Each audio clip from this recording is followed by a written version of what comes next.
This is the Work Smart Hypnosis podcast session number 131. Freja Njorden on Sensual Hypnosis. Welcome to the Work Smart Hypnosis podcast with Jason Linett, your professional resource for hypnosis training and outstanding business success. Here's your host, Jason Linett. This is a good one. Hey there, it's Jason Linett here, Work Smart Hypnosis podcast. And before I share with you the details of this conversation that you're about to listen to and interact with, let me give you the origin story behind it. You see that inside of Work Smart Hypnosis, there is a masterclass that I have available just on hypnotic age regression. And the real intention of that program is all driven by a single statement. Age regression is not just about finding the cause. Age regression is simply a strategy, a tool in the toolkit of the modern hypnotist. So yes, there is this one style of regression that's all about finding the cause, providing insight, and then pacing the work forward. And regression is a wonderful polarizing category where one part of the community thinks it's the absolute best and only way to get results. And another part of the community says it's absolutely bad and you should never do it. And one of my favorite metaphors, you cannot go to Home Depot, a home supply store, and buy a hammer and save it and keep the receipt, go back the next day and try to return it with the claim, this one doesn't work, I need a new one. Because it's a hammer.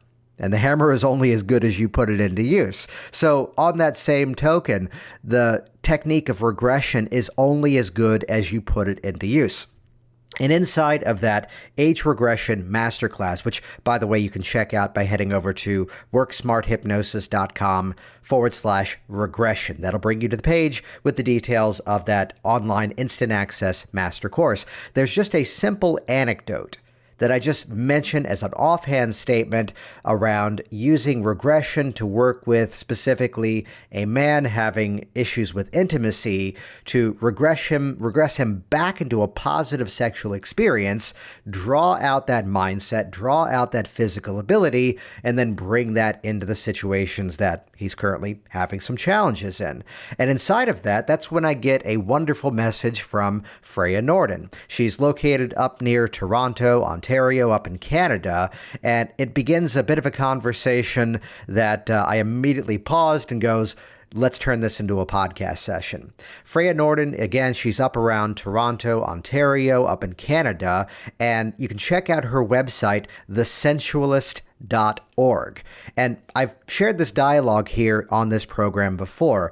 Yes, there is a dialogue at times inside of perhaps some of the hypnosis organizations that are out there that are very anti the mindset of erotic hypnosis, sensualized hypnosis, though at the same time, many of these conventions would often have at their conventions, they would actually have presentations on sort of the standard categories that we're not just talking about increasing pleasure, we're not just talking about stepping into fantasies. At times, the normal everyday issues that would often come up as part of an issue, the concepts of premature ejaculation, the concepts of issues with arousal, issues reaching climax, which tend to be rather standard things that would often be reached out for in terms of working with a hypnotist. So it's where, first things first, I put it to you, if this is a subject matter that offends you in any way, then perhaps this session may not be for you. Though I'd share with you, my mindset is always see the client as they are and help them to get to where they'd like to be. So position yourself as a person who's having a personal challenge and you've gone the, let's phrase it this way, you've gone the obvious or even appropriate routes of seeking out medical care and they're not yet finding some sort of issue. It's nothing of a physiological nature, and the phrase is now shared, maybe it's something in your head. Well, hypnosis is this process of helping to access that subconscious programming, helping to access that physiological program, and to revivify some of these patterns of behavior, these patterns of arousal, and bring them into the present state, into the scenarios that they choose. So that's where, again, for some of you, this session might not be for you. For everybody else, this is an incredibly viable area of work where, again, assuming we've gone the appropriate ethical routes and depending on your organizations you're members of, whether things have been signed off on or doctors have verified that they know they're using hypnotic suggestion, then absolutely game on. So Freja Njorden, you can check out her website, thesensualist.org. Fantastic information there on her website, and you're going to hear the passion inside of her work, as well as the ethics, as well as she deep dives into specific strategies that she's using and the mindsets and the terminologies, which, again, another side note here, even if working on erotic or sensual issues is not part of the work that you're doing, or maybe it perhaps just isn't in your comfort levels to work with. There's a quick story that years ago, if someone was calling me and saying and referencing a local female hypnotist, "Oh, she told me to call you," immediately I knew, okay, that's what he is calling me about.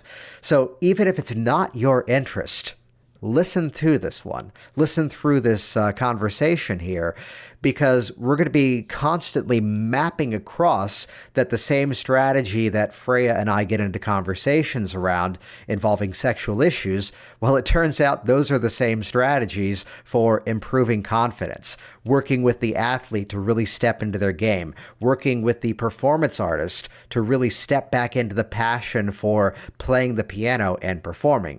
So yes, this is a podcast session all about hypnosis and erotic and sensual and romantic issues. But then again, this is a podcast session all about helping people to achieve their own peak performance states and their own personal success. There's some amazing takeaways inside of this conversation. I'll point you to two resources here. First of all, once again, you can check out Freya's work over at thesensualist.org. Links and details over on the show notes at worksmarthypnosis.com. And then the piece of content that invigorated this conversation was my age regression masterclass, which, listen to this carefully because, hey, why not? I'll give you a promo code. If you go to worksmarthypnosis.com/regression. That'll bring you to the sign up page to get the details for that regression course. And then on top of that, this program that you're listening to right now, this is session number 131 of my Work Smart Hypnosis series. So in the promo code box, simply type in 131, the numbers 131. 131, and that will actually discount that age regression masterclass 50% off. It's going to take a huge chunk off of that training piece of content. You get instant access online, worksmarthypnosis.com/regression, and be sure to use the promo code 131, and I think you'll be surprised at the affordability of that program. So with that, let's jump directly into this amazing content. This is session number 131, Freja Njorden on sensual hypnosis. Sorry. My first introduction to hypnosis was actually, I was doing, this was a long time ago, maybe 12 years ago or so, and I had discovered subliminal messaging audios, and I was using them to try to better my own life and to feel better about things, and I thought it was working, and I wanted to get into it as well, but I couldn't figure out how to learn how to make these things. So in Googling and researching ways to affect the mind and change the mind so that you could create changes in the body and in the life, I came across hypnosis. And in reading about all of it, I came across erotic hypnosis, which distracted me. And I started to read more about it. I was like, oh, wow. Oh, my God. I want to feel those things that erotic hypnosis was describing. So I signed up for a course. I didn't take it. And eventually, I got a CD or a DVD of Power Inductions. Yeah. From Mike Mandel. And that's what actually got me started doing hypnosis. So then what was that intention? So it began with the quest of here's something that you found benefit from and then you wanted to do for yourself. At what point did it transition over to helping others? At the time, I was doing massage therapy. Mm-hmm. So everything I learned, I applied to myself and for my own troubles, and then I would apply to clients as well. And so there was a dual interest in everything that I did. And the interest was originally in helping them achieve more pain relief and more stress relief than simply giving a massage would be ready. So that's where I started to get into the mind stuff. And starting with EFT and then faster EFT, and then hypnosis kind of was the real kicker in terms of making a difference. Got it. So then the study began in more of a generalized mindset, but then spilled over to the erotic side of it. What was it about that drew you to it? It's always been my favorite subject. And even though I started as a massage therapist, I never felt the same degree of animosity towards a person's natural physical response to getting a massage, being nicely, being relaxed. You have a response. It's not personal. It's just that it feels good. So one day I asked myself, what would I do all day, every day, if I wasn't getting paid for it? And that was talking about sex and learning about it and teaching people how to have better sex. Which, as we're getting into these topics, these are ones that, there's some organizations that just have a 100% we don't condone this style of work. Though I hear on your website, thesensualist.org, and in many ways it's relationship issues, it's personal issues. How would you respond to those that, would have a strongly held opinion against it? I usually don't respond. Because it's pervasive. It's everywhere, and it's in all the big establishments. Even when it comes down to credit card processing, I've run into a lot of problems because I deal with sexuality. So that's for them to think and decide, but it doesn't change that every single person on this earth, even asexual people, have the subject of sexuality to deal with in their lives. So it's important. And I just do it in a different way. Yeah, outstanding.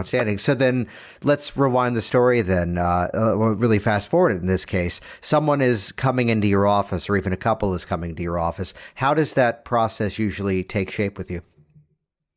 The first point of contact is through a contact form on my website, because it is sexuality.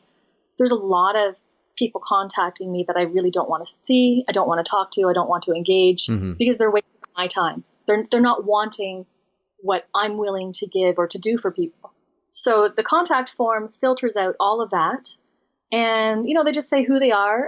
If they can't say who they are, they also give me a little idea of what they're dealing with so that I know whether I can help them or not. Then we exchange an email and they book online. And I kind of make it hard for people to book as opposed to making it easy. Yes. Again, because I want to filter out the people who are just looking for some type of gratification. Right. Not that pleasure is wrong or that there's anything with seeking out a pleasure experience, but there's types of that and there's degrees of it. So now they're in your space. How does the process take shape from there? That really, really depends on what they need, what they're looking for, what their problem is, and their comfort level. Because I do a lot of hands-on work. So if I get somebody who is not comfortable with me touching their body in any way, shape, or form, then this is all verbal. And the verbal stuff is going to create the sensations in their body and give them the learnings and stuff. But so much of this has to be hands-on, in my opinion, because there's a learning there that comes from experiencing that you can't get just from talking about something. So once they've experienced something physically, a sensation,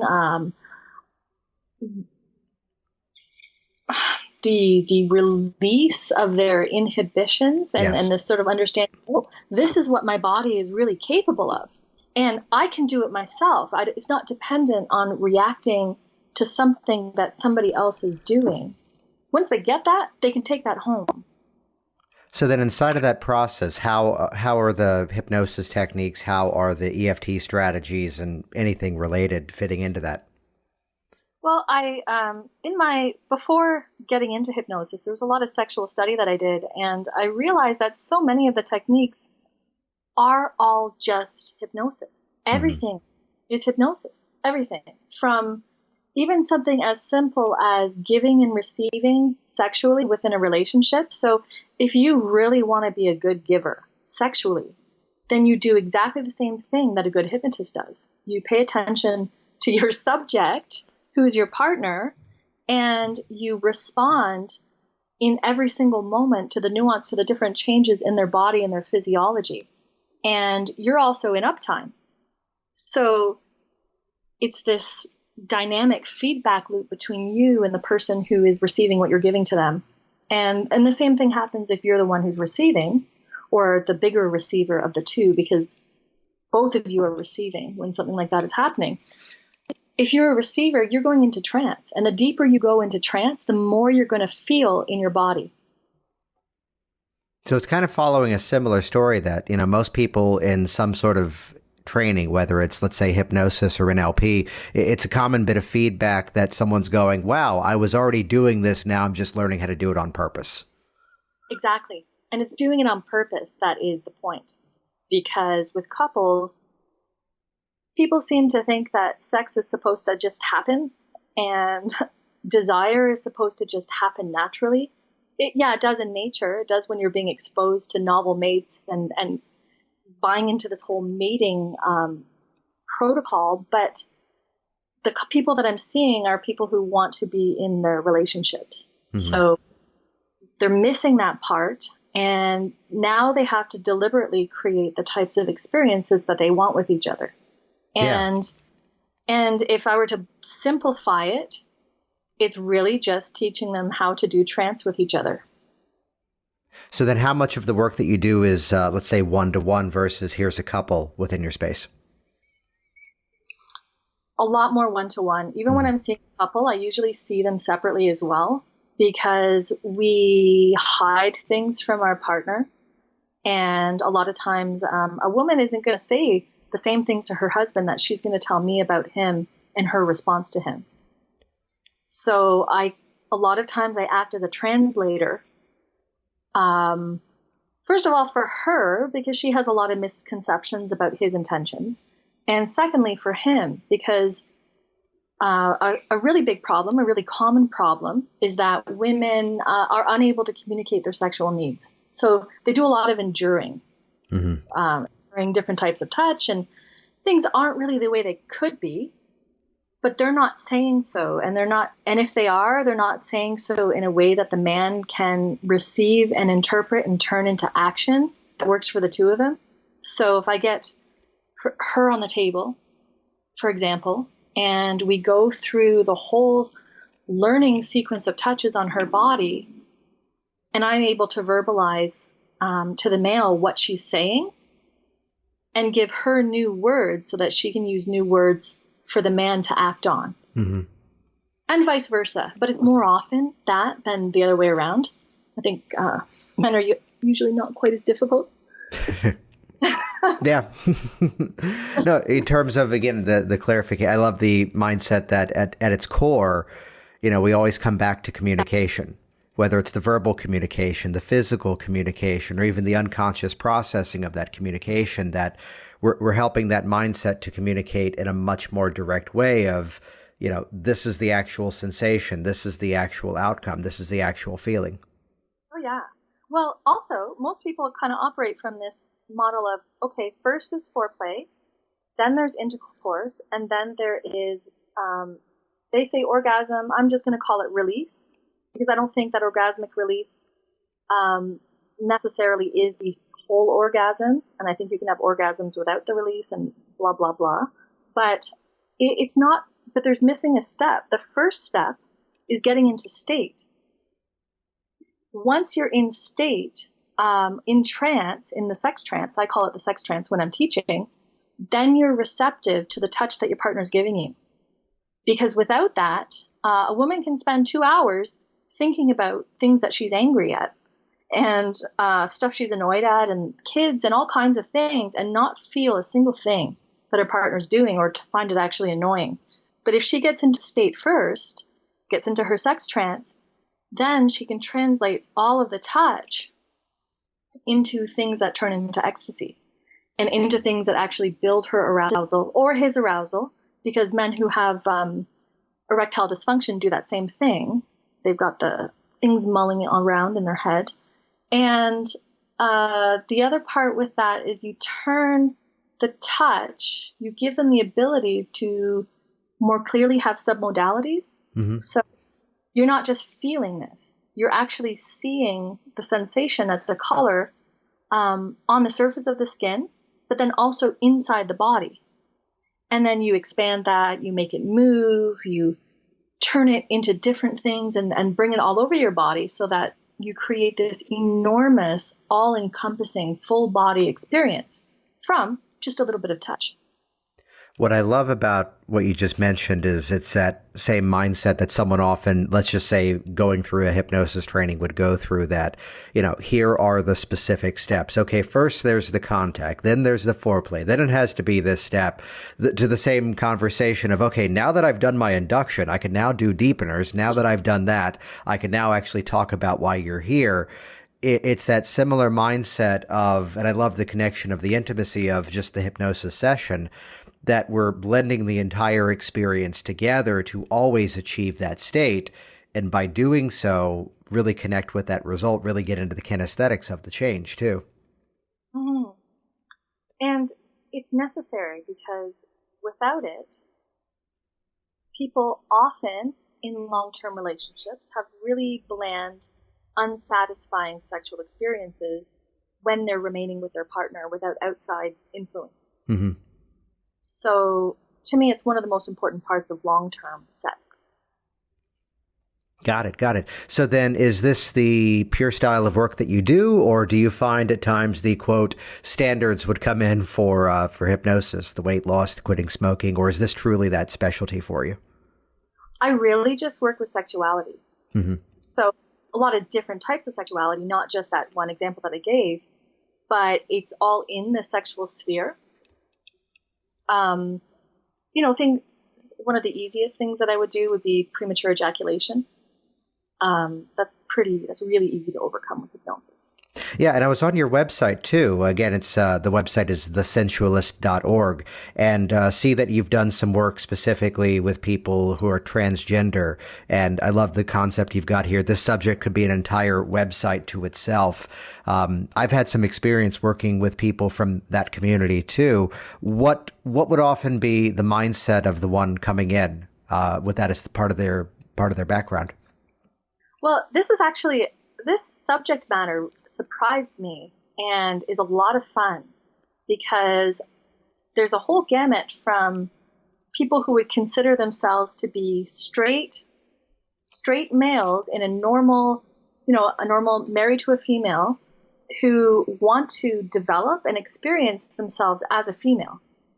And I have a lot more to say on that actually, but all the way over to people who consider themselves possibly or yes for sure transgender, and they want that physical experience. Yeah, they want their body to translate in their minds as the body that they believe they should have, and for whatever reason they don't want to get surgery, or maybe they will in the future, but through hypnosis they can have that experience without any chopping and cutting and this and that, and it makes it much more powerful for them.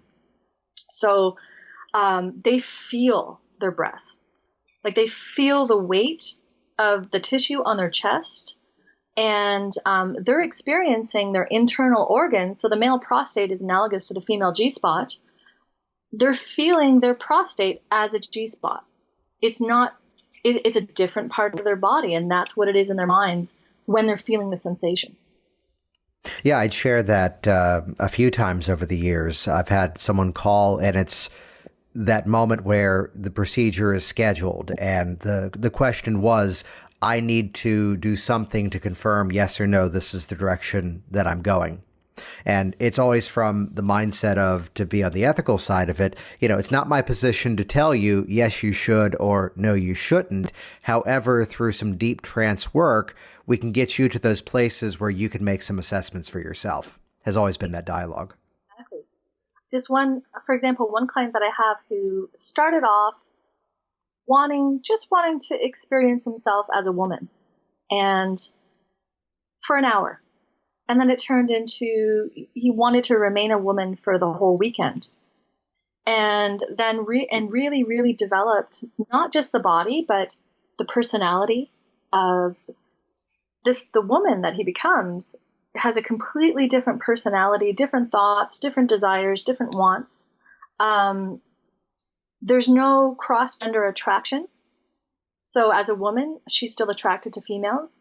But what we discovered is that this female personality was actually, with parts therapy, was an ego state of this guy. And we were able to, and because his life was really, really repressed, really has a lot of obligation, a lot of responsibility. It's all work, no play, and no pleasure. So this female was an escape. And we were able to map over the aspects, the fun-loving aspects, the sensuality, the sexuality, the deservingness, because he didn't feel that as a man, he was deserving of the same type of attention and sexual pleasure that he was as this fictitious, beautiful, sensual, sexy woman. So we were able to bring that over and sort of integrate the two personalities so that he or she, whoever he felt like being in any given day, could enjoy it and not have it interfere with the life that he built, because he does have young children and a wife, and that wasn't something that he was willing to share with his family. So then you mentioned that the category of premature ejaculations tends to be one of the most frequent you work with? Yeah. Yeah. Walk us through what some of the strategies would often be inside of working with that, please. So first of all, one of the things physically is that the person, a guy who has premature ejaculation is usually really, really tense in his pelvic floor and very not in tune with the nuances of his body. So getting in tune with that and learning how to, relax and contract and have control over the pelvic floor and the upper and lower abs, all of those little muscles, is very important. And secondly, how to go into a trance. So when he sexually engages, whether that is making out or having full-on intercourse, when he sexually engages, he automatically goes into this trance where he heightens his awareness of his arousal. So he can keep his arousal at a 7. For example, 7 is a nice, safe level. If 9.5 was the point of no return, then a 7 is a safe place where he's still feeling really good, still very aroused, but he's not going to go over the edge. So in that trance, again, whether he's making out or whether he's actually inside his partner, he can keep himself at that 7 through a variety of techniques of visualization, conscious relaxation of the body, and also post-hypnotic suggestion. And this is my favorite one, is you make it so that they won't actually ejaculate until they clench their jaw. So it's almost like it's a trigger. Yeah.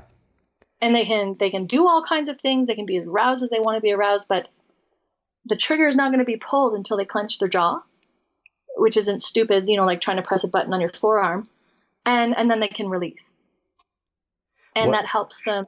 So these different techniques help them to last longer. Yeah, what I love about that dialogue there is that, again, it kind of came back to what I mentioned before, that as I interact with people who are involved on the erotic side of hypnosis, anything of a sensual nature, it's, again, getting into the kinesthetics, getting into the actual feeling that I'd point to the flaw of, let's put it in the category of the person as a hypnotist working with a fear, and let's really oversimplify this example. They're just simply reading scripts around the safety of the airplane and how much safer they're going to feel. We're trying to hit things away at that logic level as opposed to delving into those submodalities, delving into those sensations, that to unpack everything you just explained there, that becomes a similar strategy in some respect to how I work with that person who's coming here for having a sweet tooth. They want to eat less sugary foods. That one school of thought would say, oh, tell them it's going to taste terrible, or to map that across to what some people would expect for the client who's coming in for premature ejaculation. Oh, remove the sensation. And instead, I love that you're heightening that sensation And by doing so, building that control, building that mechanism that now it's their choice. So it relates to how I'd work with someone for weight loss. The quick anecdote is telling a woman, yes, we're going to increase your enjoyment of these sugary foods. And by doing so, you're going to have control over it and be satisfied with less. Now, she looks at me in that moment and goes, in her language, you're going to make the fat lady like food more? Are you crazy? And she's now down about 50 or 60 pounds at this point. So clearly it's working. So I love that intention, though, of instead of negating what's there, heightening what is there and then putting it into use. That's fantastic. The heightening thing is so important because so many people have these habits of trying and failing, of course, not to think of sexy things while they're having sex. Well, in doing so, they're totally disconnecting from their own bodies and they're disconnecting from their partner too. So yes, I do have them avoid fantasizing about trigger images. That's a big one. I forgot to put that in there. That's important because a lot of people have certain triggers. So keep the triggers away from them. And, when you say trigger images, can you elaborate on that? A certain scenario of, for example, imagining ejaculating on a pair of breasts. Got it.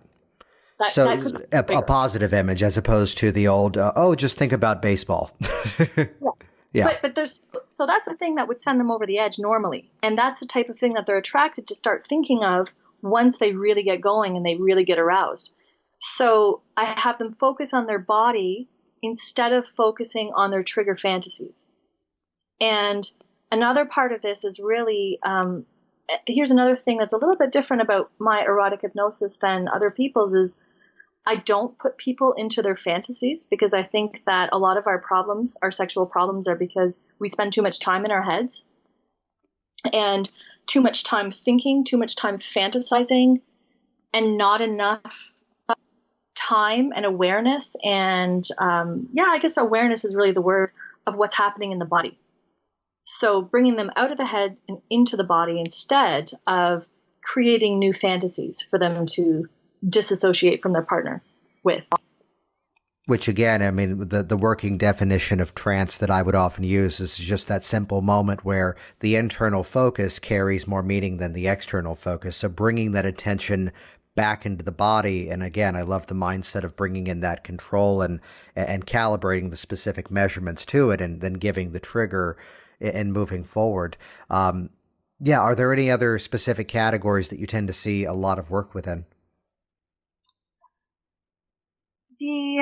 Yes, the last category. So there's the main one was the couples, the PE and erectile dysfunction, which I wanted to ask you about.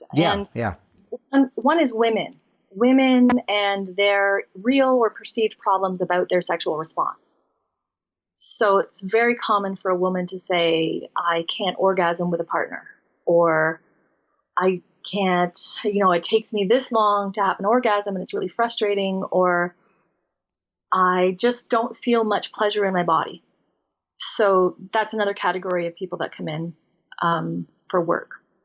So inside of all of this, just in terms of a structural nature of hypnosis, how much of it would you say often dips into the, quote, find the cause and release it model, as opposed to here's where you are now, let's empower it forward? Or is it a bit of a mix depending on the individual? It's a mix. It's not that much of find the cause. Sometimes when there's trauma, that has to be released. But a lot of it is teaching people that they are the ones that can control their sexual energy and that have the ability to really build and cultivate it. It's not an unconscious reactivity or reaction to something else that's outside of their control. Mm-hmm. Because when you rely on that external stimuli to just sort of, I'm reacting to this hot person, I'm reacting to that, I'm reacting because I've had a glass of wine and the house is clean and my husband has spent like 4 days being nice to me so that I can finally get in the mood. That's really a disempowered state. And it's not very erotic and it's not very satisfying for anybody because he's getting fed up too. So teaching people that they're the ones that are in control of their pleasure and how to do that.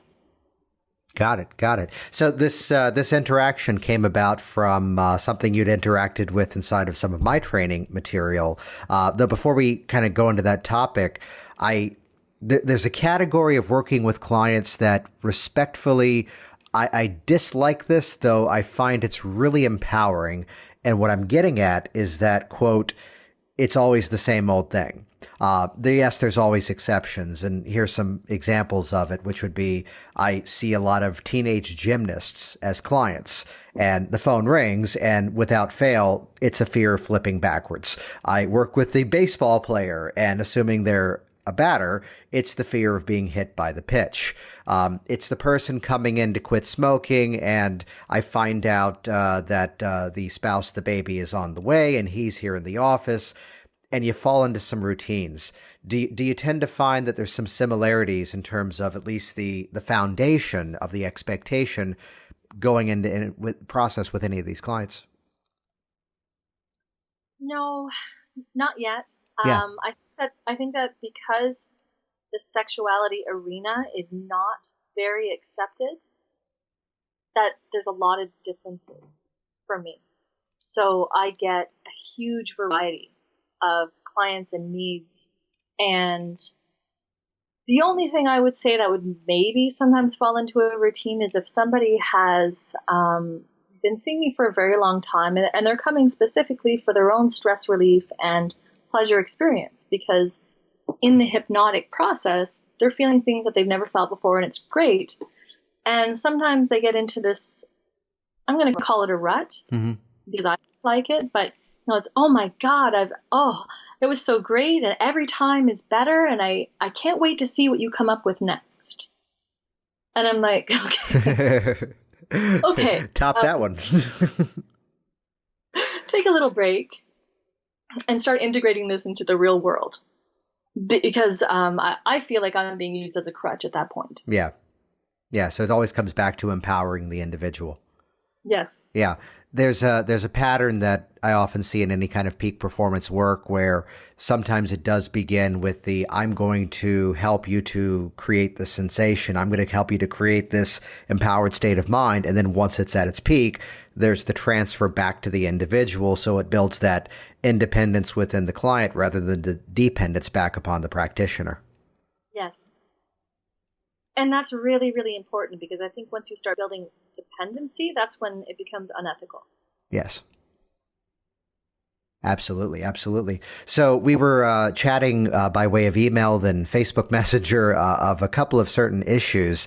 I'd share a couple of thoughts kicking into this, that some of the similar, mindsets going into this, I'm always, at least in terms of the law and ethics of things over here in the U.S., the question often begins with, have you seen a doctor for this? There was a client that had called me up, and the scenario was, the issue was difficulty with arousal, difficulty with the climax. And I'm asking him, have you mentioned this to a doctor? And he goes, no, they're just going to convince me I'm crazy. And I'm telling him there might be a more appropriate route for this. And he finally goes, okay, I'll go that route. And long story short, whatever, I don't know the physiology, the terminology of this, but whatever things should have been about the size opened up of a, small hose was kind of like the garden hose that had been tied in knots. Quick outpatient procedure. I got a nice thank you email going, as he put it with a big smile in the message. Thank you so much for not hypnotizing me. There was a much more direct route for this. I wish I listened to you earlier. So are there filters, first of all, inside of your work to make sure that, quote, the medical side of it is satisfied with the work you're doing? Yeah, I have a big intake. I ask them all kinds of questions, including what they've done, and lifestyle questions, because you can tell a lot about whether something is a problem of lifestyle versus in your head, how it manifests on their own versus with a partner. So, and most of them have been to doctors and tried different medications and either don't want to be on the medications or just don't like how it makes them feel. Mm-hmm. So I'm what happens after the medical interventions. Yeah, absolutely. Absolutely. So you had a question that was for me that you had sent me. Yes. My question, now you had mentioned in one of your trainings, it was regression training, which is something that's new for me. Mentioned going back to cause for a man who has non-organic impotence and going back to a time where he had the ability to have natural, strong, healthy erections that weren't interfered with by anything, and to map that over into the now. And my question was, how do you bring that into the now and make it stick? Yeah, and the mindset that I'd share with this is that, again, I try not to fall into the patterns of similar experiences, though. Let's go back for a moment. The one coming in for issues with premature ejaculation, at some point, possibly, again, note the word possibly, there was some benefit to finishing early. And in that respect, bringing them into the moment, bringing them into the experience, and the work that I've done has been rather similar inside of what you've mentioned there. I have to fold in an incredibly insightful, empowering, yet inappropriate anecdote, though, of I worked with a guy who came in for premature ejaculation. His doctor signed off and goes, yeah, go for it. They've tried medications, and maybe it's in my head. That was the intention to reach out to me as the hypnotist. In terms of our process, we did a couple of sessions on that, and he described it as maybe 80% improvement, at which point he goes, that's good enough. Hey, could I work with you on this other thing involving my confidence with my public speaking and my business? So we've now pivoted over to, quote, a more standard type thing in terms of what most people would expect with hypnosis. At which point there's rapport, which is usually my way of telling a story and mentioning something interesting is about to come next in the story, where we're like 5 sessions in, we're now on a different issue. And I just had to offhand drop the phrase. And the pre-frame to this is that whenever someone coming in for something of a sexual nature, first step of rapport, what type of terminology do you want me to use? Do you want me to talk about things the way you talk about it or the way your doctor would talk about it? How would you feel the most comfortable? So for him, he goes, yeah, the way that I talk about it. So at this point, I knew I had the rapport to throw off a quick joke of, I'll change the name. Hey, you know what, Bill, for a guy whose issue was finishing too early, I'd at least expect you to show up to your sessions on time. And he just stares me down and he goes, I need you to understand that's the funniest thing I've heard all week. I just am still processing that you actually went there, which the anecdote is the next week the issue had been completely eradicated. So something about the pattern interrupt of some off-color humor with the appropriate rapport was what got there. No, so your question about using regression, it comes back to my key phrase with regression, that regression is not just about finding the cause. It's an entire toolkit of strategies that only one specific subcategory of is that find the ISE, do the informed child, pace it forward. So it's as simple as the standard affect bridge into the counting backwards regression, which comes about from a terminology that I've only just recently coined because we always have that intention to thingify what we do. That in NLP, we talk about truisms of saying things that are undeniably true as a pacing statement to lead towards a true statement, that you always knew at some point you'd quit smoking, otherwise you wouldn't have tried, something of that nature. And the truism that I'd use here, which would be that feeling you're here to create is inside of you, otherwise you would not know you wanted it. So that tends to negate for me the person in other categories of, I've never felt confident, I've never been happy, I don't know if I can do this, that the phrase becomes, this feeling is already there inside of you, otherwise you would not know you wanted it. You would not know what it should feel like as you achieve it. And focus on that feeling now is 1, begin to bring up that sense of excitement, that sense of arousal inside of you. 2, allowing the mind and body to remember these sensations. 3, building it up even greater, even stronger. 4 and 5, as you focus on that feeling, follow that back to a significant moment where you felt that sexual feeling now. Something of that nature. So I'm heightening it in that experience. The anecdote to this is that it kind of falls into the same category of challenge that doing a safe place process would often have. That suddenly they're back on the porch with grandma, she's in the rocking chair telling a story, yet now the analytical mind kicks in and they're thinking, is it okay that I'm thinking of this experience with grandma and my feeling of comfort and happiness because grandma died 10 years ago and that's now a sad memory? So there's a little nuance to this where I have to fold in another as if truism, which would be that position of simply stating, and you can allow the experience around you to fade away, the location, the partner as well, and simply go inside of your internal experience with this feeling that's possible within you. So that way I'm negating, what if it's, quote, the one that got away? What if it's the one that broke their heart? What if it's the one that who knows what the backstory would be? It's simply going, as you mentioned before, into those submodalities of that experience and helping them to revivify that experience from their internal representations, which, again, the mapping across, this is the same strategy that I'd use with the lawyer who was in my office who was losing his confidence in his closing statements, and bringing him to a moment that was the peak of his confidence, where there he was in high school winning the basketball game.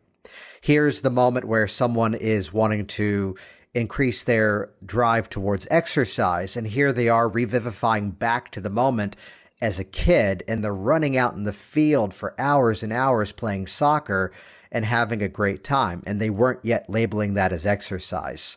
So it's bringing them back to that place where that sensation was there before. It's a straightforward process. The little pre-frames, though, are, again, that this feeling is inside of you, otherwise you wouldn't know you want it. And I found it's important at times to pull away the experience of the external reality, which I share another quick anecdote before we kind of bring this back to a conversation form. Of all things, here was a guy who, as he put it, I have no issue by myself, yet when there's someone else there, then the arousal becomes a challenge. Then the climax becomes a challenge. And rather than penalize the mindset of the self-pleasure, instead, bringing him into that moment, harnessing those submodalities and mapping it across now to his wife of many years and heightening that awareness, because again, you have that resource already there inside of you. That was a lot of information. My brain is processing it right now. Yeah. So again, it comes back to, I mean, at its core, a standard approach of let's draw out that resource. Let's draw out that ability when it's at its peak. And it's almost to the mindset of bringing them to the place where that pleasure sensation is at its height, and then amping that up by way of an affect bridge. As I count forward, this thing increases more and more. And as you're observing the client and calibrating that you've got something there, and as you focus on that feeling, bring that now into that moment. Be there. You're there with your wife. And again, we're now heightening the awareness of all the sensory specific things that are going to be there, and establishing these triggers by way of that environment of there they are with that partner. I mean, again, back to the person who would have a strongly held opinion against some of the style of work, I'm actually now describing the exact session I did with a concert pianist, a professional piano player that she works with orchestra. She performs at these elite events. And as she said, I feel like I've lost the passion for playing piano. She gave me the roadmap in that statement to go, we've got to bring her back into that passion, excite that pathway in the mind, and bring it back to the experience of sitting there on that bench, the fingers on the keys, the sounds of the notes playing, and just revitalize that pattern. I mean, to credit a hypnotist down in Tennessee, Ron Esslinger, to quote, help somebody to remember what normal once was. So whether it's erotic hypnosis, whether it's the piano player, whether it's the lawyer in the courtroom, we're talking about reinvigorating these empowered states of mind, these empowered states of body, and giving them that ability to once again remember what normal once was. And while we're there, let's heighten it too. So after you've revivified, you future pace them into a now or potential now experience. but you've brought in the same excitement and sensations into that experience? Yes, absolutely. And it's where, we can look at it back to the school of thought that I've learned from by lineage of folks like John Overdurf, and then down to Melissa Tiers and Sean Carson, Sarah Carson, Jess Marion, the meta model for change, meta pattern for change of what's the situation? How would you rather feel? Go into that situation where you felt that way and now bring that into this experience. It's where in the NLP model, the toggling back and forth between the associated and dissociated states. So it's that quick step over from one to the other. They're revivifying the experience, and now be there. You're in the situation with your wife. Now be there. You're in that situation playing piano. And this toggling back and forth of back into the sensual experience and now pulling that forward into the situation where they want that to be there once again. So it's future pacing, it's present pacing, is that a word? It's bringing that into the now that, again, just because they have the ability to revivify it, that is a skill set that the more I toggle that back and forth, they can bring that confidence, they can bring that ability at their cue. Right. So it's the other little bit of playful phrasing that because I'm someone who cannot stay awake during most science fiction, I now call a strategy that I use the Schwartz technique. Because I can't keep track of the Force with Star Wars, but I can quote every line of Mel Brooks' Spaceballs.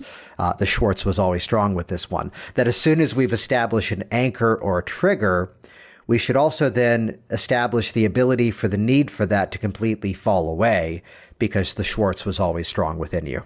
Oh. Yeah.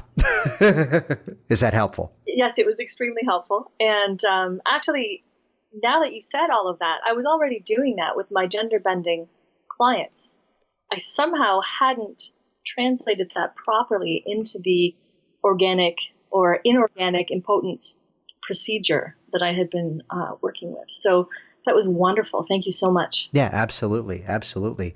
So what direction do you see this line of work going? What direction do you see it moving forward in the future?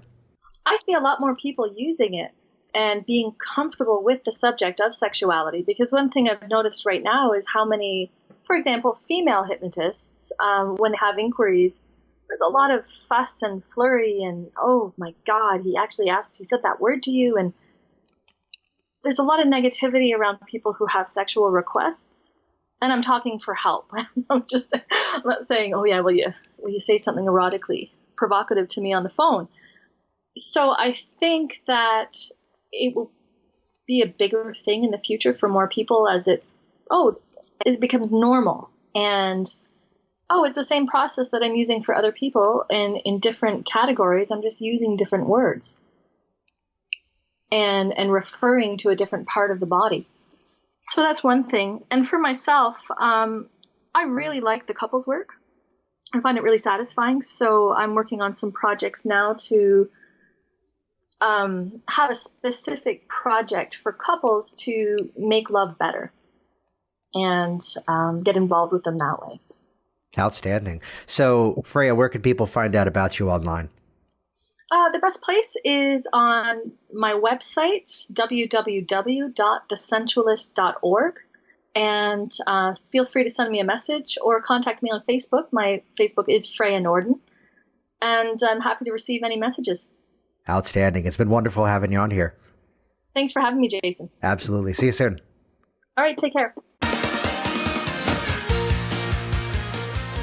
Jason Linett here once again, and as always, thank you so much for interacting with this program, for leaving your feedback, your positive reviews online on all of the various podcasting mediums out there, or just simply sharing it on Facebook. This is the Work Smart Hypnosis podcast. And once again, head over to worksmarthypnosis.com/regression. That's where you can learn about the regression masterclass that Freya was referencing inside of this conversation. And once again, session number 131, be sure to use the promo code 131. That'll knock 50% off of that masterclass. It's an online digital access program you get instant access to right away. Start learning and start using regression in more empowering ways. WorkSmartHypnosis.com/regression. Be sure to use that promo code 131. Enjoy it. Put it to use. Thanks for listening to the Work Smart Hypnosis podcast at WorkSmartHypnosis.com. Hey there, it's Jason, and I want you to be one of the first to find out as we upload amazing new content. So do this right now. Click the subscribe button right here on this video. That's going to link you to our YouTube channel here, and you will be the first to find out as new resources and downloads are made available. Do it now.